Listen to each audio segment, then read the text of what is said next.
In today's video, we're going to be testing hopefully the new king on the block, 44 Magnum plus P plus.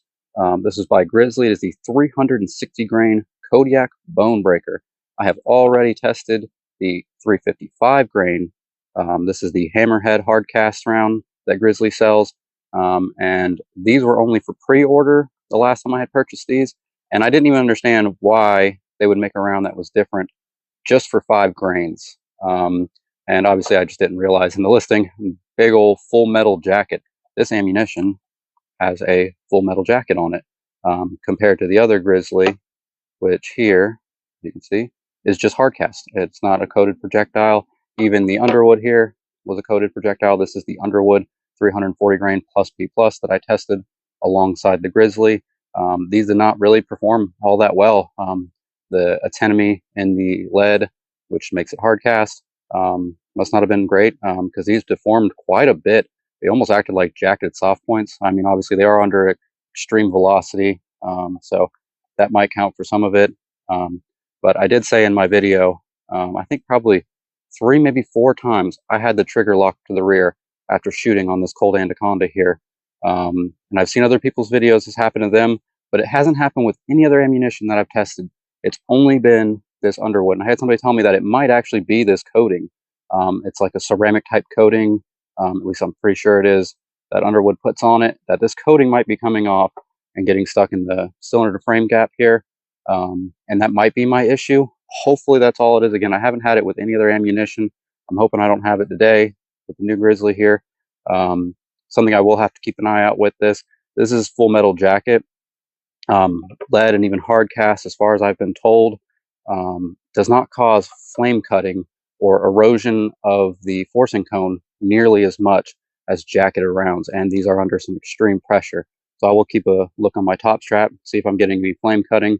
With Smith & Wessons especially stainless steel Smith & Wessons, you'll get some pretty good flame cutting, even with standard 44 Magnums, especially even with 357 Magnums. You'll get flame cutting. It hits a point to where it kind of stops. I've actually had a 44 Magnum where I cut through probably a quarter of the top strap before. So it does cut through. I haven't had any issues with that on this Cold Anaconda. The stainless steel of this Cold Anaconda does appear to be harder, does seem to be a harder metal than the Smith & Wessons, and even the Rugers for that case.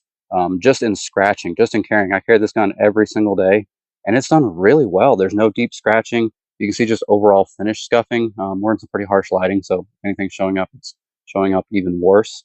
I do put a little bit of mother's polish on the front muzzle here when I start to get some pretty good scuffing, but it takes it right out. So the finish on this, or at least the steel on this Colt, is quite hard. So we'll see how that goes. I will be doing a velocity test and a penetration test, just like I did for the Underwood and the Grizzly ammunition. We'll be shooting the jugs I've got here that I filled up with my clay, sand, whatever I want to call it, on the property I've got. This is the cheap little Amazon chronograph I'll be shooting. This thing has been wonderful. I have not had a single error read. I checked back on it and I did not pay hardly anything for it. Trying not to say price. I've had enough people tell me that mentioning anything with price with a gun video, even if you're not talking about price, you'll get demonetized, or you won't get your video. It'll be basically shadow banned. I'm not monetized on this channel. Probably never will be. But here I've got those jugs up. These are still in pretty good shape. They are soaking wet inside. There's the boards. These are the same boards I used last time. I did put a couple more up, so hopefully we'll stop it a little bit, because those Grizzlies did not want to stop on the last one. There's just a little paper plate. I'm going to be using that hopefully as a little bit of an accuracy test as I'm running them through the chronograph. I have found out that it is quite difficult to not shoot your chronograph, to read the numbers before they go away, and try to get a good group. It's pretty difficult, something I'm going to have to get a lot of practice on. But let's get to shooting.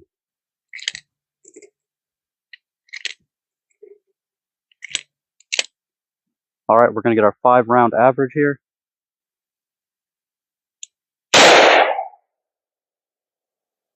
$11.93. Those are stout. Those are got to be way more than the 355.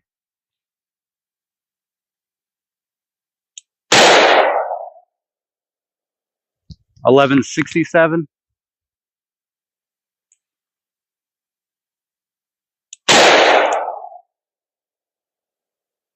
That was a pretty good trigger pull, and I'm off quite a bit. 1173.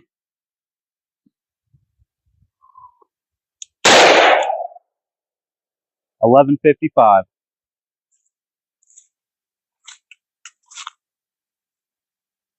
All right, this is something I wanted to check. I actually loaded 6 this time. Hopefully the camera can see this. They eject just fine. Actually, that was a little bit more stuck. They definitely aren't falling out quite as easy. But what I wanted to check is that 6th round. Look at that. We've actually got, it's out of its case a little bit. Let me get one out and compare. As you can see here, that round is definitely pulled out a little bit. It's not too bad, honestly. These are very heavy recoiled rounds, but if you've got like a Ruger with a little bit shorter cylinder than these Colts, that could lock your cylinder up.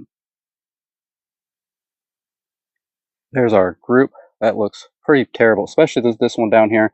Like I said, it felt like a good trigger pull, but yeah, I don't know what happened with that. I'm going to set another plate up. We're going to shoot a couple more rounds with the chronograph out of the way so I can actually focus on shooting. I get a little worried about hitting my chronograph and I forget to read the numbers. So we'll set up another plate and see how that looks.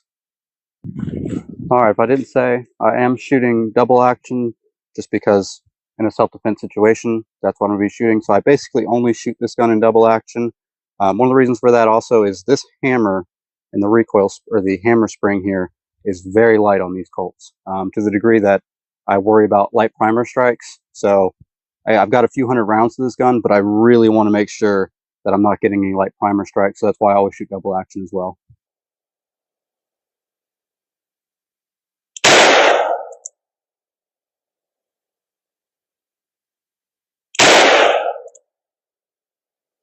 Let me set that back up.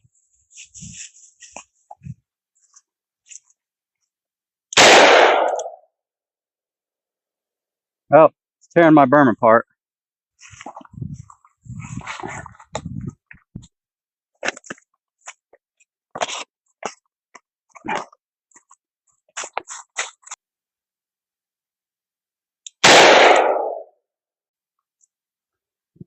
All right, that's a little better. I did feel I pulled this one a little bit. That's a little better. I think I'm going to shoot a couple more. My hand's warming up. It's actually kind of cold this morning. I think it was like in the 30s last night. It's probably in the 40s right now. So I'm going to shoot a couple more. I remember where these are at. Let's hope that my berm holds up a little bit. I am shooting a little high. If I didn't say in my last video, I was talking about how the rounds are actually punching through about 6 feet of my berm. But what I didn't say is that's basically my 100-yard range is all down here. It's all downhill if you can't see. So it's still completely safe. I just would prefer my rounds not to pass through my berm. And then further out that way in the mountains is the Daniel Boone National Forest. So yeah, we're still shooting safe.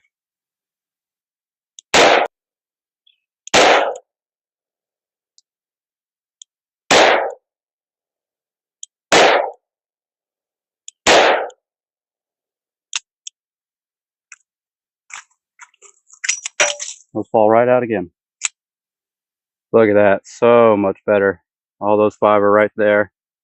Probably about 2-inch group. Still not amazing, but that's a lot better.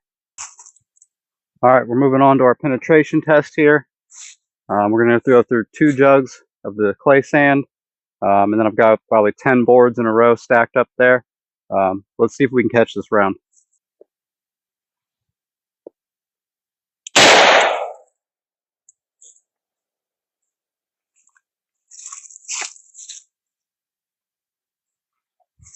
Those were quite energetic. So we went through that one. There's our hole there. There's our exit hole. I think we hit the center of the boards. Man, I can hit the bottom of the board or I can hit the center of the board. Basically, oh wow. What happened there? If we hit a rock or something. Look at that. That's split open. All right, well, at least we didn't have to dig for it, but let's shoot again. At the moment, especially with the recoil impulse, this still seems to be a little snappier. Like I said, it is cold out, It's in the 40s right now, so maybe that has something to do with it in terms of me thinking the recoil's heavier. Yeah, I'm going to shoot another one of these. All right, let's hope test 2 does a little better here.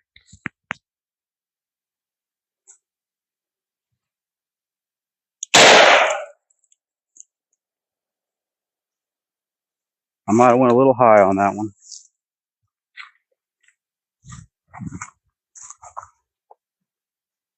There's my entrance. Oh, no, I think that's a new hole right there, so I think we did pretty good.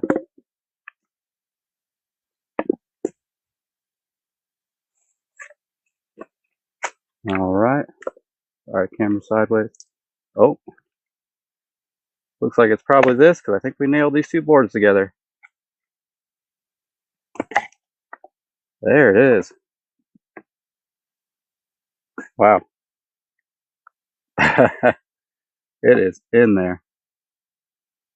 Okay.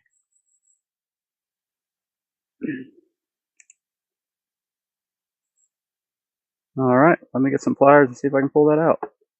Okay, I actually didn't need pliers. I just needed both my hands here. The round is intact. See here, completely jacketed, but it did not penetrate very far at all. The 255 grain soared through all these and then into the berm. I think possibly everything is soaking wet right now. I'm going to shoot the 255 again and just see if we have any better luck with it. Because at the moment it still did a lot better than this 260 grain fully jacketed around. And since this one didn't deform, I don't know why it didn't penetrate deeper, but let's try it. Okay, we are loaded up with the 355 grain. I think I said 255. We load up the 355 grain, the non-jacketed Grizzly ammunition. We're going to see how this one does.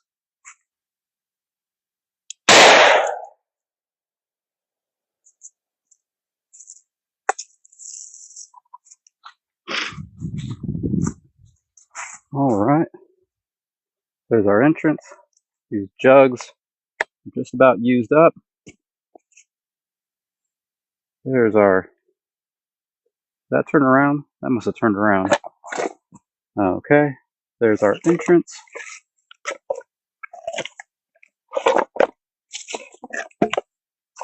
Okay, still going.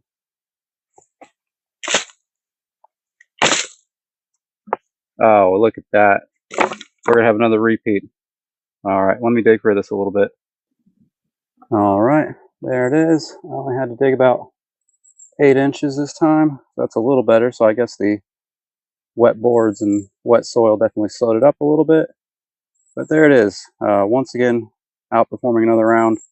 That's kind of annoying because I just bought quite a few boxes of the jacket rounds, and I did not order any more of this, and I've only got like 2 more boxes left. So yeah, at the moment, I'm going to say stick to the 355 grains, and they're cheaper as well. Oop. Yeah, these are absolutely impressive. I no idea why this one penetrated so much better, since they're the same diameter. The other one's a little bit heavier, but it penetrated all of those boards, and it went into the soil again. Very repeatable. Yeah, these are very impressive rounds. Like I said, I'd stick to these. So at least now I know I should have bought a couple more boxes of these, or at least a case of these. Thanks for watching my video. I'll see you guys in the next one.